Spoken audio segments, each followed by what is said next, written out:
தி Lord. பிரியமானவர்களே, உங்கள் யாவருக்கும் இயேசுவின் நாமத்தில் அன்பின் வாழ்த்துக்கள். இன்றைக்கு பார்க்க போகிற வார்த்தை உபாகமம் 26:19.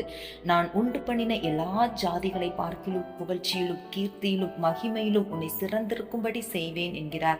பிரியமானவர்களே, ஆண்டவர் உங்களை இந்த வசனத்தின்படி இன்றைக்கு ஆசீர்வதிப்பார். நீங்க விரும்புறீங்களா? நீங்க விசுவாசிக்கிறீங்களா? சிலர் பாருங்க, எனக்கு ஜஸ்ட் பாஸ் ஆனா போதும், நான் ஏதோ என் குடும்பத்துல வாழ்றேன், இந்த வாழ்க்கையை நடத்தி கொண்டிருக்கிறேன், வேலைக்கு போறேன் வர்றேன், அப்படி ஏனோ தானோ என்று நடப்பது அல்ல.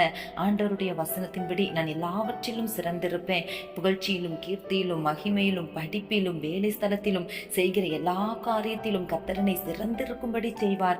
எதற்கு தெரியுமா? ஆண்டவருடைய நாமம் மகிமைப்படும்படி, எல்லாவற்றிலும் தேவனனை சிறந்திருக்கும்படி செய்வார் என்று சொல்லி நீங்க விரும்பி ஜெபிக்கும் பொழுது ஆண்டவர் இந்த வசனத்தின்படி அவர் வாக்கு பண்ணினபடி உங்களை ஆசீர்வதித்து மகிழ்ச்சியாக்குவார். அநேக காரியங்கள்ல ஜெபித்து ஜெபித்து சோர்ந்து போய் இருக்கிறீங்களா? காத்திருந்து காத்திருந்து களைத்து போய் இருக்கிறீங்களா?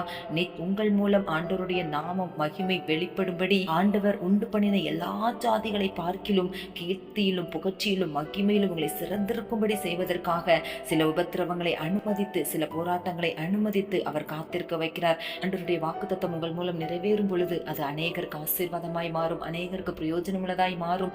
அநேகர் உங்களிடம் வந்து எப்படி இந்த சிறப்பு, எப்படி இந்த வெற்றி என்று கேட்கும் பொழுது நீங்கள் இயேசுவை மகிமைப்படுத்தும்படி, எல்லாமே எனக்கு இயேசுவிடம் இருந்து வந்தது என்று அவருடைய நாமத்தை உயர்த்தும்படி ஆண்டவர் உங்களை எல்லாவற்றிலும் சிறந்திருக்கும்படி செய்து ஆசீர்வதிப்பார். இன்றைக்கு ஒப்பு கொடுத்து ஜெபிக்கிறீங்களா? ஏசப்பா, நான் படித்துக் கொண்டிருக்கிற படிப்புல, செய்கிற வேலையில, ஊழியத்துல, கைட்டு செய்கிற எல்லா காரியத்திலும் கீர்த்தியிலும் மகிமையிலும் புகழ்ச்சியிலும் சிறந்திருக்கும்படி செய்வீராக. என் மூலம், குடும்பத்தின் மூலம், செய்கிற எல்லா காரியத்தின் மூலம் உம்முடைய நாம மகிமைப்படும்படி எல்லாவற்றிலும் சிறந்திருக்கும்படி செய்து ஆசீர்வதியும். இன்றைக்கு யாரெல்லாம் ஒப்பு கொடுத்து ஜெபிக்கிறாங்களோ, யாரெல்லாம் வாஞ்சியோடு ஜெபிக்கிறாங்களோ, எல்லாருடைய வாழ்க்கையிலும் உடைய கரம் நீட்டப்படுவதாக. அற்புதங்களை செய்யுங்க ஏசப்பா, மாற்றத்தை காணப்பண்ணும். இயேசுவின் நாமத்தில் ஜெபிக்கிறோம் பிதாவே, ஆமென்.